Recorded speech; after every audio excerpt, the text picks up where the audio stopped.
Hello guys, welcome once again to How to Wisdom, and today we're continuing our series how to make money from YouTube without necessarily recording a video or recording yourself with a camera.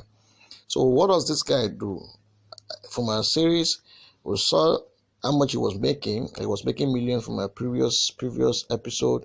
Now what it does is that it goes to YouTube channels and picks on viral contents. And what it does is viral content that is under the license to be shared and used by others, and it gives credit to them.